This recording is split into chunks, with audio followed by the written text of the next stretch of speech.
Y hubo muchas modificaciones en el gabinete del gobierno nacional y una de las decisiones que adoptó el presidente Javier Milei fue designar como ministro de Defensa a un militar en actividad. Esto no ocurría desde la reapertura, desde la llegada de la democracia en esta última etapa, generó muchos cuestionamientos. Esto no ocurrió desde la última dictadura militar. Algunos partidos de la oposición cuestionaron el nombramiento del teniente general Carlos Presti. En realidad lo cuestionan por el rol de su padre durante la dictadura, ¿no? Vamos a hablar de este tema con una persona que de esto sabe y mucho, porque estamos en comunicación con un prestigioso analista político que además es abogado, es periodista, es historiador. Vamos a hablar con Rosendo Fraga, que gentilmente nos atiende. Rosendo, buen día. Marcelo Orlando lo saluda. ¿Cómo anda? ¿Qué tal, Marcelo? Gracias por llamarme. Gracias por atendernos. Y pregunto, ¿cuál es su opinión sobre esta designación? ¿Lo sorprendió que un militar en actividad llegue a ser ministro de Defensa? A ver, no demasiado. Ajá. No demasiado. ¿Por qué?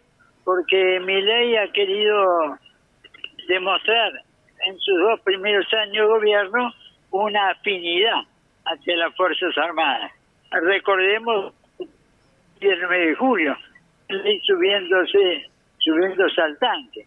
Él ha buscado en las Fuerzas Armadas un integrante, yo diría, de su poder.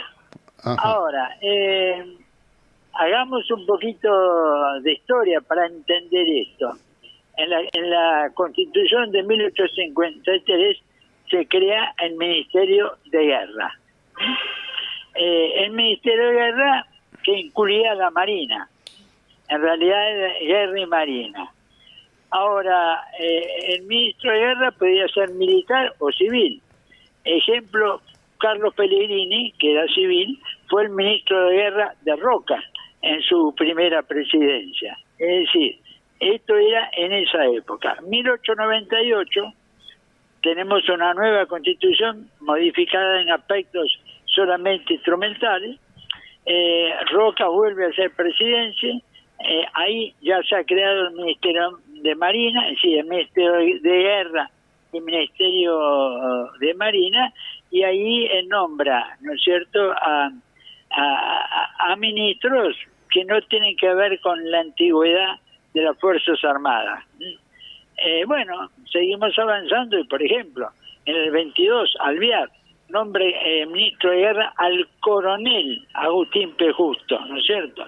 Y mostrar Medina que era coronel, aunque los generales todos seguían en actividad y Justo era coronel en actividad.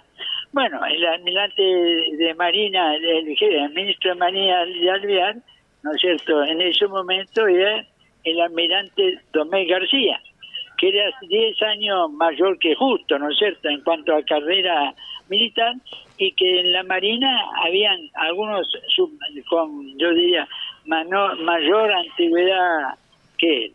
Hasta entonces, el Ministerio de Defensa, ¿cuándo empieza? El Ministro de Defensa empieza con el primer gobierno de Perón.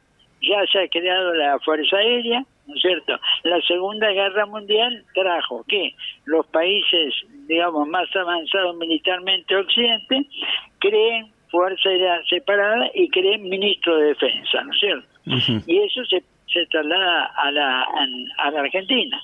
El Ministro de Defensa de Perón es militar en ese momento.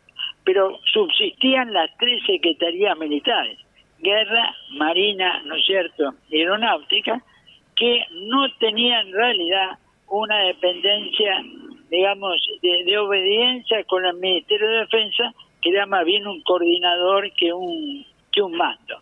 Bueno, después tuvimos Frondizi y Lía, exactamente el mismo esquema.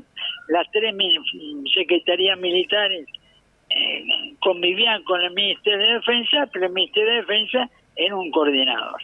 La Secretaría de Guerra se disuelve en el 66, el presidente de facto, Onganía, creía que eso debilitaba la conducción militar.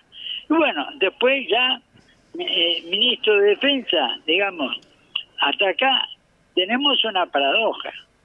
¿Quién fue el ministro de Defensa de guerra con la Malvinas? Fue un civil, el doctor Frugoli, el ministro de Defensa de guerra con las Malvinas. El ministro de Defensa anterior había sido un almirante retirado, que era el almirante Couto, pero el ministro de Defensa de la guerra de las Malvinas fue Frugoli. ¿Y esto qué nos marcaba? Que el ministro de Defensa no tenía un poder real de mando sobre las Fuerzas Armadas. Pues viene la democracia y bueno, vienen ministros de Defensa civiles en la idea de dar una señal de subordinación del poder militar al poder civil. Y muchos de esos... Una larga historia. Ahora yo le diría que Estados Unidos tiene un ministro de Defensa civil. Desde la Segunda Guerra, cuando se creó el Pentágono, bueno, todos han sido civiles, los ministros estadounidenses, salvo un año y medio que fue el almirante Mattis, bueno, de los Marines, puesto por Trump. Ahora, justamente, pero Rosendo... Digamos, Europa, yo diría la casi totalidad son civiles, y en América Latina también. Pero, es una singularidad, ¿no es cierto?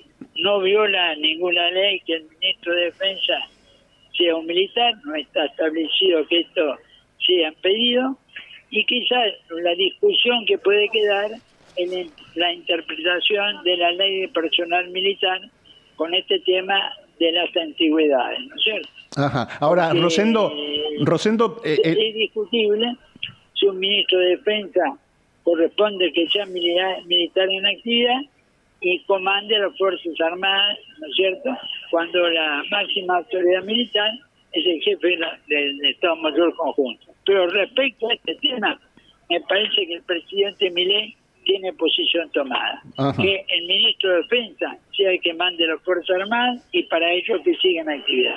Ajá. Ahora, esto de que él sigue en actividad, pero es una suerte de licencia a su servicio efectivo, porque pasará disponibilidad y no presentará su retiro militar. ¿Esto no hace un poco de ruido? Bueno, yo por eso digo, una controversia. Que tiene que ver con la interpretación de la ley de personal militar. Pero también digo, para el presidente Milei la controversia está definida porque sí, porque lo puede hacer, ¿no es cierto? Y esto es lo que yo veo. Milei se definió sobre un tema que podía ser controvertido. Y sin embargo hay muchos exministros de defensa de la democracia, algunos del radicalismo, que han dicho que no están amparados por la ley, esto de un militar en ejercicio. A ver, yo no veo impedimento, digamos, institucional y legal. Por eso insisto, esto podría dar a una controversia sobre la ley de personal militar, que no tiene que ver con la Constitución. Y bueno, yo creo que si alguien tiene, diríamos, una opinión diferente, irá a la justicia. Rosendo Fraga, yo le agradezco muchísimo estos minutos a Testimonios Judiciales. Que tenga un lindo domingo y hasta cualquier momento. Igualmente, muchas gracias por llamarme. Hasta luego. Gracias.